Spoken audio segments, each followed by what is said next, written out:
हमारा first word है मूर्ति, देवी मूर्ति। जो नवरात्रों में माता रानी की मूर्ति लाई जाती है उसे इंग्लिश में कहते हैं आइडल। आइडल मीन्स मूर्ति। नेक्स्ट है अवतार। अवतार को इंग्लिश में कहते हैं इनकारनेशन। इनकारनेशन। नेक्स्ट है राक्षस। राक्षस को इंग्लिश में कहते हैं डीमन। डीमन। भंडारा। भंडारा को इंग्लिश में कहते हैं फीस्ट। फीस्ट।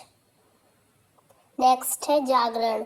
जागरण को इंग्लिश में कहते हैं विजिल। विजिल। भजन। भजन को इंग्लिश में कहते हैं हिम या फिर डिवोशनल सॉन्ग। हिम या डिवोशनल सॉन्ग। नेक्स्ट है कलश। कलश को इंग्लिश में कहते हैं अर्न। अर्न। नेक्स्ट है डांडिया। डांडिया को इंग्लिश में कहते हैं स्टिक्स। डांडिया को इंग्लिश में कहते हैं स्टिक्स। पूजा की सामग्री। पूजा की सामग्री को इंग्लिश में कहते हैं वर्शिप मटेरियल। Worship material. उपवास। उपवास को इंग्लिश में कहते हैं फास्ट। फास्ट। नेक्स्ट है सुपारी।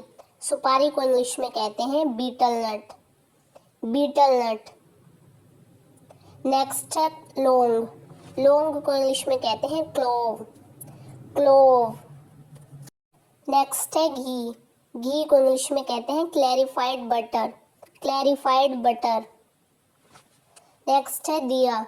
दिया को इंग्लिश में कहते हैं लैंप। लैंप। लो। दिए की लो को इंग्लिश में कहते हैं फ्लेम।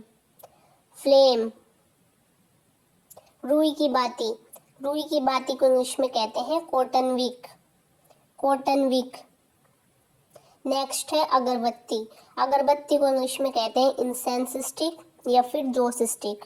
इंसेंस स्टिक या फिर जोस स्टिक। नेक्स्ट है कलावा। कलावा को इंग्लिश में सैक्रेड थ्रेड बोलते हैं। Sacred thread. नेक्स्ट है उपला। उपला को इंग्लिश में काउ डंग केक कहते हैं। Cow dung cake. नेक्स्ट है सिंदूर। सिंदूर को इंग्लिश में वर्मिलियन कहते हैं। वर्मिलियन। नेक्स्ट है जपमाला। जपमाला को इंग्लिश में रोजरी कहते हैं। रोजरी। नेक्स्ट है पंडित। पंडित को इंग्लिश में प्रिस्ट कहते हैं। प्रिस्ट। नेक्स्ट है साधु संत। साधु संत को इंग्लिश में मोंक कहते हैं। मोंक। भक्त। भक्त को इंग्लिश में डिवोटी कहते हैं। डिवोटी। नेक्स्ट है प्रसाद। प्रसाद को इंग्लिश में ऑफरिंग कहते हैं। ऑफरिंग। नेक्स्ट है नारियल। नारियल को इंग्लिश में कोकोनट कहते हैं। कोकोनट।